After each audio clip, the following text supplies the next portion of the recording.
Hey guys, in this video I'm going to show you how to change your Verizon phone number, and it's actually really easy and simple. So first things first, what you're going to do is you're going to log in to your Verizon account using the My Verizon app or website, and you want to ensure you have your account details handy, for example your phone number and your password.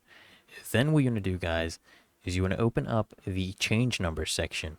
Okay, so in the My Verizon app, go ahead and click on accounts, then go to My Devices, and then select your device. And then tap on Manage, then click on Change Mobile Number, okay?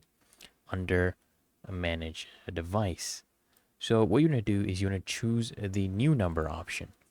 And Verizon will give you two options, all right? So they'll ask you to select a new number from the list of available options, or you can let Verizon assign you one, basically a random number. And then Verizon typically basically charges you a $15 fee for changing your number, unless it's due to harassment or similar circumstances. Then you can contact customer service for waivers for this, but usually you need to pay $15. And then you need to just confirm the prompts, the on-screen prompts, to finalize the process, and your new number will take effect immediately. And then of course you just need to, let your friends, your family, and important contacts know about your new number, and then just go ahead and update your phone number and any accounts which are linked to your previous number, for example banking apps, social media, and two-factor authentication services.